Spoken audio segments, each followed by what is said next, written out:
தொழில்னா என்ன தெரியுமா? நமக்கு நிறைய தேவைகள் இருக்கும். அது எல்லாத்தையும் நாம் தேடுறோம். வெறும் உணவை தேடுவது மட்டும் தொழில் கிடையாது. நமக்கு நிறைய தேவைகள் இருக்கும்.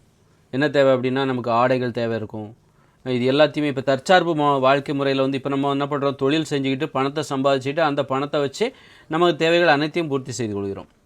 அப்போது தற்சார்பு வாழ்க்கை முறையில் வந்து உனது தேவைகளை அனைத்துமே நீ தேடிக்கொள்வதற்கு பேர் தான் தொழில். தொழில்னா வெறும் உணவை மட்டும் கிடையாது. நமது தேவை உணவு மட்டும் கிடையாது.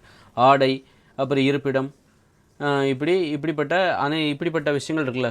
பொருட்கள், உணவு மற்றும் பொருட்கள், இந்த தேவைகள், பொருட்தேவைகள், உணவு மற்றும் பொருட்தேவைகள் இருக்குல்ல, இது அனைத்தையும் நாமளே போய் தேடிக்கிறது. இதற்கு பெயர் தான் தொழில். தொழில்னா என்னது? இதுதான் தொழில். வெறும் உணவை தேடுவது மட்டும் கிடையாது. இப்போ எப்படி நம்ம பணத்தை சம்பாதிச்சுட்டு அந்த பணத்தை வச்சுக்கிட்டு நம்ம ஆடை வாங்கிக்கிறோம், நம்ம தேவைகள் என்னெல்லாம் இருக்கோ அது எல்லாத்தையுமே வாங்கிக்கிறோம்ல. ஃபோன் வாங்கிக்கிறோம், மொபைல் வாங்கிக்கிறோம், டிவி வாங்கிக்கிறோம். அதுபோல் தான் தற்சார்பு வாழ்க்கை முறையில் வந்து இந்த பணம் இதெல்லாம் கிடையாது. நடைமுறை இயற்கையோடு இணைந்த மனித வாழ்க்கை தற்சார்பு வாழ்க்கை முறையில் பணம் என்கிற நடைமுறை கிடையாது. உங்களுடைய அனைத்து தேவைகளையும் நீங்கள் தான் வந்து அதை உருவாக்கணும், கண்டுபிடிக்கணும், உற்பத்தி பண்ணணும். உங்களுக்கு என்ன தேவையாக இருக்கும்? தற்சார்பு வாழ்க்கை முறையில் இயற்கையோடு இணைஞ்சு ஒரு கிராமத்தில் வாழும்போது உங்களுடைய தேவைகள் என்னவாக இருக்கும்?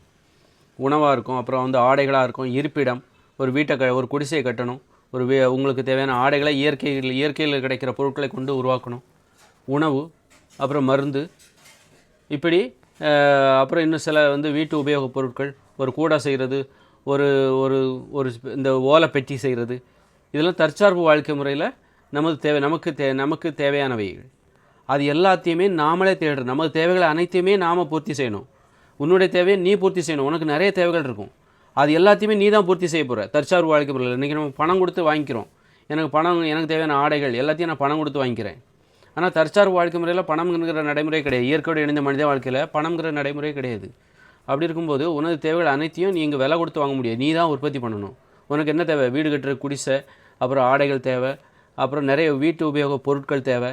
இது எல்லாத்தையும் அவங்கவுங்களே உருவாக்கணும். அவங்கவுங்களுக்கு தேவையானது அவங்கவுங்களே உருவாக்கணும். எனக்கு தேவையில்லைன்னா விட்டுடலாம். உனக்கு தேவைன்னா நீ உருவாக்கு. உனக்கு தேவைன்னா கடையில் போய் வாங்குறோம்ல, அது தற்சார்பு வாழ்க்கை முறையில் கடைகள் கிடையாது, வியாபாரம் கிடையாது, பணம் கிடையாது. அதனால் உனக்கு என்ன தேவையோ அதை நீயே உருவாக்க போகிற.